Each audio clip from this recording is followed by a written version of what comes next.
కూటమి ప్రభుత్వంలో టీడీపీ నేతల వేధింపులు పరాకాష్ఠకి చేరి ఇంటి స్థలాల విషయంలో కోర్టు తమకు అనుకూలంగా తీర్పిచ్చినప్పుడు టీడీపీ నాయకులు తరచూ తమ ఇంటికి పోలీసులు పంపి వేధిస్తున్నారని తిరుపతి కలెక్టరేట్ వద్ద సోమవారం ఇద్దరు మహిళలు కుటుంబ సభ్యులతో కలిసి పెట్రోల్ పోసుకుని ఆత్మహత్యకు పాల్పడ్డారు.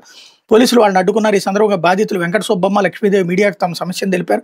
తిరుపతి నగరం సంజయ్ గాంధీ కాలనీలో తమ ఇద్దరికి ఇంటి స్థలాలు ఉన్నాయని చెప్పారు. రేకులను ఏర్పాటు చేసుకుని 20 ఏళ్లకు పైగా జీవనం సాగిస్తున్నామన్నారు. తహసీల్దార్ తమకు ల్యాండ్ ఎంజాయ్మెంట్ సర్టిఫికేట్ ఇచ్చారని పేర్కొన్నారు. 20 ఏళ్లకు పైగా మున్సిపాలిటీకి ఇంటి పన్ను చెల్లిస్తున్నట్టు చెప్పారు.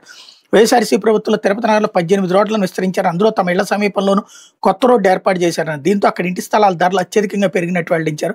అనంతరం తాము రేకులు ఇళ్లను తొలగించి చిన్నపాటి భవనాన్ని నిర్మించుకుంటున్నామని, ఈ క్రమంలో టీడీపీ చెందిన రజనీకాంత్ అనే నాయకుడు తమ అనుచరులను పంపించి ఇంటి నిర్మాణాలను అడ్డుకుంటున్నారు ఆవేదన చెందారు. కోర్టును ఆశ్రయిస్తే తమకు అనుకూలంగా తీర్పు వచ్చిందని, అయినప్పటికీ టీడీపీ నేత అధికారాన్ని అడ్డుపెట్టుకుని పదే తమ ఇంటికి పోలీసులు పంపుతున్నారని వాపోయారు. న్యాయం కోసం అధికారుల చుట్టూ ఎన్నిసార్లు తిరిగిన టీడీపీ నేతగా ఒత్తాసు పలుకుతున్న ఆవేదన వ్యక్తం చేశారు. దీంతో చేసేదేమీ లేక సోమవారం కలెక్టరేట్ వద్ద కుటుంబం అంతా ఆత్మహత్య చేసుకోవాలని నిర్ణయించుకున్నట్టు పేర్కొన్నారు. పోలీసులు అడ్డుకుని కలెక్టర్ వద్దకు తీసుకెళ్లారని, విచారణ చేసి న్యాయం చేస్తామని కలెక్టర్ హామీ ఇచ్చారని తెలిపారు. లేకపోతే భూ వివాదానికి సంబంధించి ఎన్ని అర్జీలు ఇచ్చినా సమస్య పరిష్కారం కావడం